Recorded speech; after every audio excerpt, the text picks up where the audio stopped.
Let's assume that I'm a first-time buyer, first-time landlord. What stamp duty do I have to pay? So if you are buying a property through SPV, Can I loan to my SPV so that it can make the buy-to-let purchase going forward? let me answer that question in a slightly different way. There's a common question people ask whether they can buy a property through their trading company.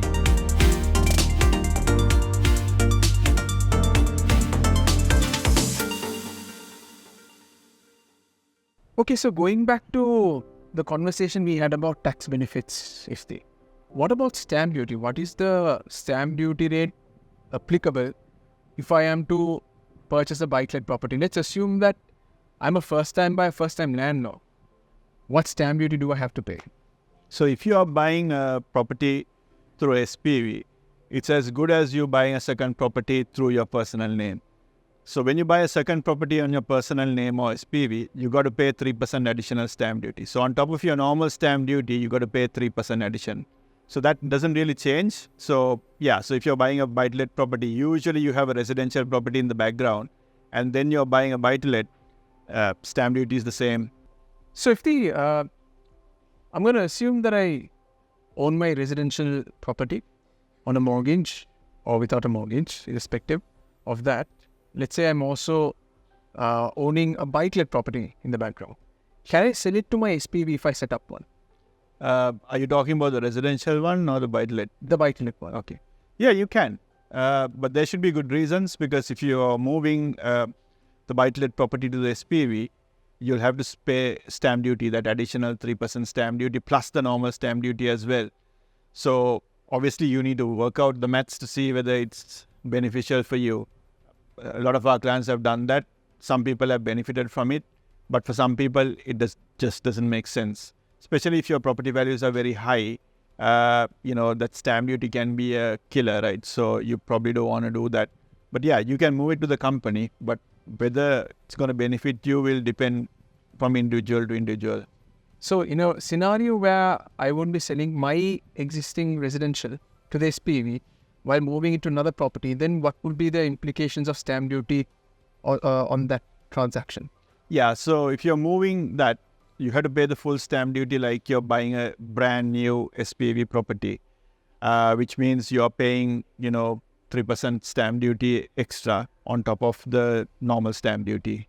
Right, so it's regular stamp duty that you pay, no Yeah. concessions. There shouldn't be any concessions unless, you're moving your residential property to the SPV and then trying to buy a new property. So if that's the case, there might be some concession. But if you're moving an existing buy-to-let to SPV, you're unlikely to have any concessions. So I have a doubt, Now, when making your purchase of a buy-to-let property through an SPV, of course, you need to be pumping money into the SPV. And in turn, the SPV will use those funds to buy the actual buy-to-let property. How can the funds be transferred to the SPV? Are there different ways of funding the deposit for the purchase? What are those different ways? Yeah, there are many ways that you can do that. If somebody is buying a property using their own money, obviously when you set up the SPV, you set up with share capital, plus you have option to loan money to the company in the form of a director's loan or a director's gift. So it really depends on the lender and your tax circumstances and various other factors, right? You probably want to get some guidance before you do that. So that's one route. But if people have companies, like a separate company, like a trading company, they sometimes can connect the two and transfer monies between the two companies. Maybe like you mentioned, the word director's loan. Sometimes you can borrow money as a director's loan from the other company, but there can be tax implications there. So you probably want to keep that in mind. Okay, so it doesn't sound too bad from what you said, although many people may not be aware of these various options of funding the deposit for a SPV buy-to-let purchase. I think it might be an idea for them to speak to the mortgage advisors or accountants to sort of parallelly get advice on both areas, isn't it? Yeah, definitely. You probably want to get both involved, your mortgage advisor plus your tax advisor, because, there are things that works from a tax point of view and there are things that works from a mortgage point of view. If you can bring the two together, that's the ideal scenario, because what you don't want is to set up a SPV, buy a property, and have a tax bill coming somewhere else. So it's always best to get the two together. In companies like us, we do the mortgage as well as the accounting. Generally, we know what's good for people. So likewise, there might be others out there like that. But we have everything in-house at WIS. So if you mentioned that there are different structures of setting up an SPV, what are these different structures and what is the most acceptable structure for a lender to consider? Okay. There's no specific structure that's best. It really depends on the person's circumstances. And mainly it depends on the person's tax circumstances. So that's why it's important that you speak to a tax advisor or accountant before you do this. So usually the structures that's most accepted is you just have a normal shareholder and just invest your money. But the problem is for most people, that doesn't really work, because either their money is sat in a company or something like that where they're struggling to take out the money. So instances like that, tax structures will have to change. So sometimes people use a director's loan, sometimes people use commercial loans, sometimes people use a direct investment. So it really depends. So there's no one-fit-all sort of solution. So we have to sort of think of what's best for the client, and based on that, that's when you make those recommendations. So usually banks allow to have up to 4 shareholders, 4 directors, 4 main shareholders and directors. So if 3 friends and yourself, you get together, you can set up a SPV. So that's not a problem, but be careful, because you apply for the mortgage together. If one of your friends' credit rating is not good, the whole structure won't work, right? So you have to be careful. But of course, you can have up to about 4 directors, 4 shareholders in the company. That's generally what is acceptable. Okay, so if that's the case, I think I'll probably need to have a conversation with my friends, isn't it? Yeah, definitely.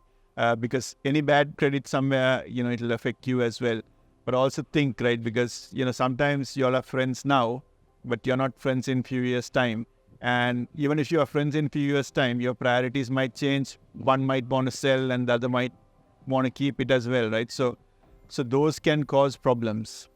Okay, so now that I know that I can put my friends as well onto the SPV, I'm a little relieved, but definitely it's a conversation I need to have with them. Definitely. But on the legal side of things, right? Of course, a limited company, the liability is limited to the company. It's not unlimited. But however, am I supposed to provide any guarantees to the lender that if in case the company defaults the loan, that I need to be covering whatever the shortfall or the defaults that have come up as a result? Yeah, you do have to. Because remember, SPV mortgages are nothing but commercial mortgages. With commercial mortgages, generally the banks get a personal guarantee sign. It's just common when you do that, because obviously like you said correctly, the liability is limited to the funds that's remaining in the company. So if there isn't funds, the bank will want to recover that money, so they always get a personal guarantee sign. Okay, so I need to make sure that my SPV always has money so that it doesn't default on the monthly payments, isn't it? Yes. If not, you need to make sure you put the money in, right? So personally, and obviously when the company has money, you can always withdraw it because it's a loan from you. Okay, so that means if things go south with the SPV, will my personal savings account be at stake? It is. But that's nothing to do with SPVs. Even if it's your individual property, if there isn't money in the account to pay your mortgage, you'll have to use your personal savings. So in that sense, there's no change. But the only difference here is, because it's through the company, usually with company, the liability is limited. That's why they call it a limited company SPV. But they get a personal guarantee sign so that it's not really limited as such, right? So, where you have to bring the money. But at the end of the day, I can't see a difference, because even if it's an individual account or individual mortgage, you got to bring the money from outside to settle it. So that your savings are anyway at stake. Okay, so let's say I set up a trading company and I do my day-to-day business operations through that. And I also would like to purchase a buy-to-let property through an SPV. Can I loan to my SPV so that it can make the buy-to-let purchase going forward? Let me answer that question in a slightly different way. there's a common question people ask whether they can buy a property through their trading company. The answer is generally no. There is one or two exceptional lenders, but most lenders will want a SPV or a special purpose vehicle like I explained before. So if you have a trading company, you can connect it to the SPV. So the trading company can loan money from the trading company to the SPV by way of commercial loan. Now, if you do that, there's no tax implications because you're not withdrawing dividend. You're only transferring a commercial loan. But there should be a commercial loan agreement and there should be an interest charge. So that interest charge will be a cost in one company and it will be an income in the other. So effectively, there is corporation tax implication. But if you look at overall your group of the two companies, there shouldn't be any tax implication. So commercial loan is a route for people to use. Likewise, there are investment options. There's no one-fit-all solution, right? It depends from individual to individual. So are intercompany loans taxable, Lifty? No, it's not taxable. But remember that interest component that you pay, that interest component is taxable, the interest income. But whereas the interest expense is a deductible cost. So the net effect is zero. So effectively, you're not really paying any tax on that. Generally speaking, are SPV buy-to-let mortgages much more expensive than personal buy-to-let mortgages? Because you mentioned about high product fees and how they compensate for rate reductions. So are they generally much more expensive? Yeah, generally it is. So SPV ones, like I said, it's generally offered by boutique banks. It's not the high street banks. So therefore, their cost of funds can be a little high. And also the risk profile is slightly different because SPVs are considered slightly more high risk from a bank's point of view because it's a company and it's not an individual, even though you sign this personal guarantee. So therefore, interest rates are slightly higher. But remember, the reason why people pay that additional interest rate is quite often because they save more on the tax. So even though they pay more interest, they save more on the tax. So the net effect, if it's better, people will buy a property through an SPV. So from the sounds of it, in the long run, it can be much more tax efficient and they can probably save a lot of money depending on their circumstances. Exactly. So that's the main reason why people do that. Right.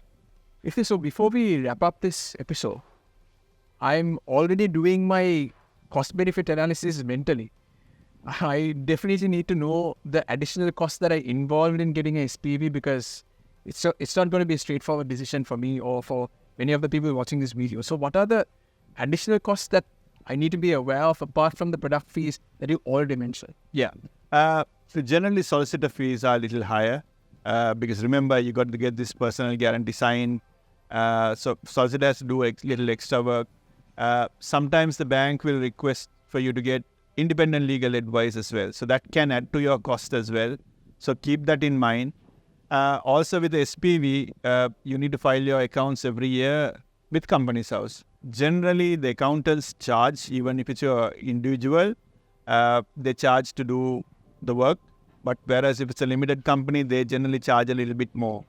So therefore, there is those additional costs that you have to bear in mind as well. So yeah, it's a little more expensive, your setup fee upfront. But again, you got to see whether you're going to benefit from it in the long run. So most people benefit from it in the long run if you're a high taxpayer. So that's why, people go and do this. But again, get good advice and then embark on this route because last thing you want to do is do something which doesn't really work for you. So you need to bear that in mind. Thank you very much, Ifti, for extensively discussing the nitty-gritty of getting an SPV mortgage. Definitely doesn't sound too easy, which is why many of our viewers, we would recommend them to speak to their mortgage advisors and also their tax advisors. If you would like to speak to anybody, we have Iftikhar Mohammed, who wears the hats of both an accountant and also a mortgage advisor. And once again, thank you, Ifti, and also thank you to all of our viewers for watching this video and making it to the end of it.